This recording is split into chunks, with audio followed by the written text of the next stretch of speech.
Momentarily, we are going to be hearing from former Georgia state legislator Stacey Abrams. She was the State House Minority Leader and, of course, the Democratic gubernatorial candidate. Let's listen in. I'm Stacey Abrams, and I'm honored to join the conversation about the state of our union.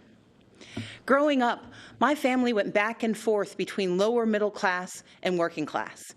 Yet even when they came home weary and bone-tired, my parents found a way to show us all who we could be.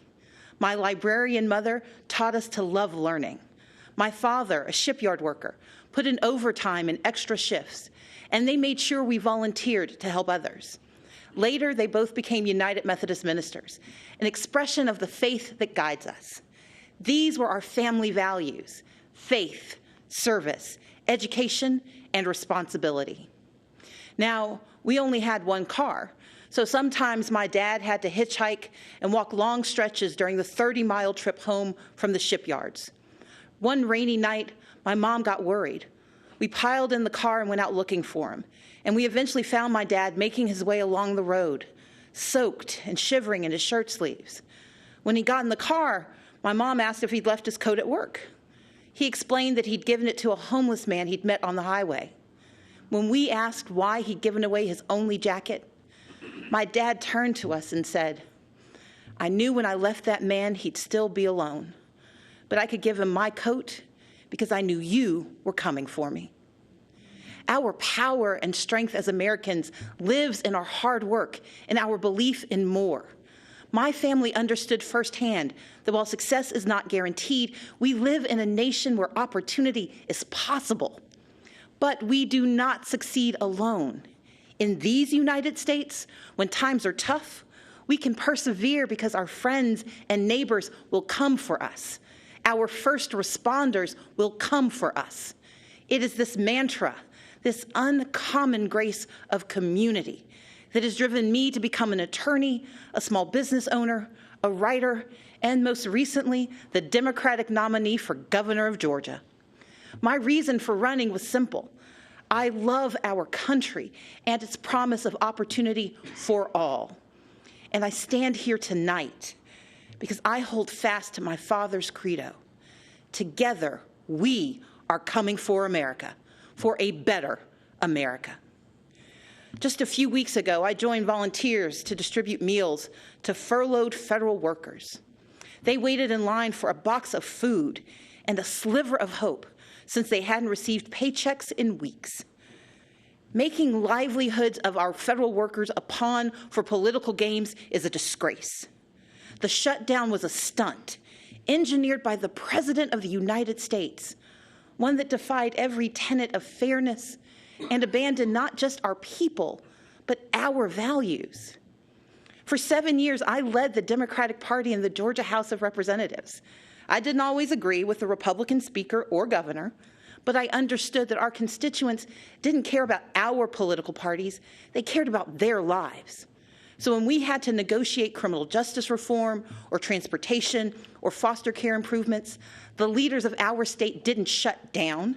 We came together and we kept our word. It should be no different in our nation's capital.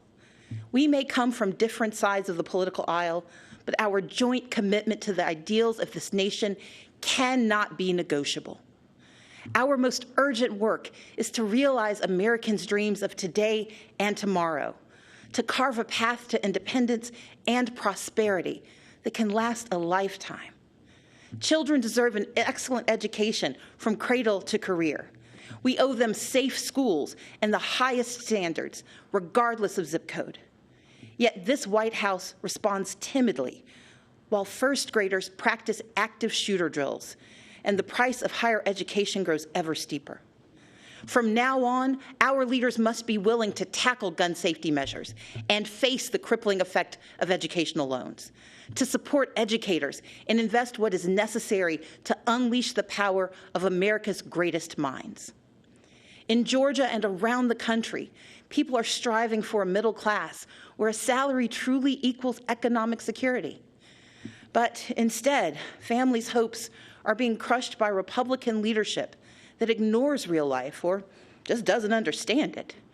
Under the current administration, Far too many hard-working Americans are falling behind, living paycheck to paycheck, most without labor unions to protect them from even worse harm. The Republican tax bill rigged the system against working people. Rather than bringing back jobs, plants are closing, layoffs are looming, and wages struggle to keep pace with the actual cost of living. We owe more to the millions of everyday folks who keep our economy running, like truck drivers forced to buy their own rigs, farmers caught in a trade war, small business owners in search of capital, and domestic workers serving without labor protections. Women and men who could thrive if only they had the support and freedom to do so. We know bipartisanship could craft a 21st century immigration plan, but this administration chooses to cage children and tear families apart. Compassionate treatment at the border is not the same as open borders. President Reagan understood this. President Obama understood this. Americans understand this. And Democrats stand ready to effectively secure our ports and borders. But we must all embrace that from agriculture to healthcare to entrepreneurship, America is made stronger by the presence of immigrants, not walls. And rather than suing to dismantle the Affordable Care Act, as Republican attorneys general have, our leaders must protect the progress we've made and commit to expanding healthcare and lowering costs for everyone. My father has battled prostate cancer for years. To help cover the cost, I found myself sinking deeper into debt, because while you can defer some payments, you can't defer cancer treatment. In this great nation, Americans are skipping blood pressure pills, forced to choose between buying medicine or paying rent. Maternal mortality rates show that mothers, especially Black mothers, risk death to give birth. And in 14 states, including my home state, where a majority want it, our leaders refuse to expand Medicaid, which could save rural hospitals, save economies, and save lives. We can do so much more. Take action on climate change. Defend individual liberties with fair-minded judges.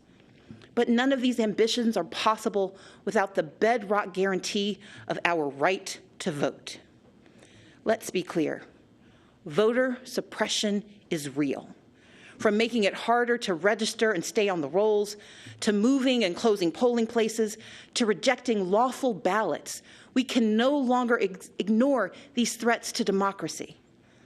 While I acknowledge the results of the 2018 election here in Georgia, I did not, and we cannot, accept efforts to undermine our right to vote. That's why I started a nonpartisan organization called Fair Fight to advocate for voting rights. This is the next battle for our democracy, one where all eligible citizens can have their say about the vision we want for our country. We must reject the cynicism that says allowing every eligible vote to be cast and counted is a power grab.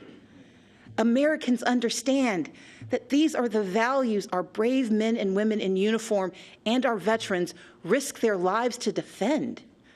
The foundation of our moral leadership around the globe is free and fair elections, where voters pick their leaders, not where politicians pick their voters. In this time of division and crisis, we must come together and stand for and with one another. America has stumbled time and again on its quest towards justice and equality. But with each generation, we have revisited our fundamental truths, and where we falter, we make amends. We fought Jim Crow with the Civil Rights Act and the Voting Rights Act. Yet we continue to confront racism from our past and in our present, which is why we must hold everyone from the highest offices to our own families accountable for racist words and deeds, and call racism what it is: wrong. America achieved a measure of reproductive justice in Roe v. Wade, but we must never forget it is immoral to allow politicians to harm women and families to advance a political agenda. We affirmed marriage equality, and yet the LGBTQ community remains under attack. So, Even as I am very disappointed by the president's approach to our problems, I still don't want him to fail. But we need him to tell the truth and to respect his duties and respect the extraordinary diversity that defines America.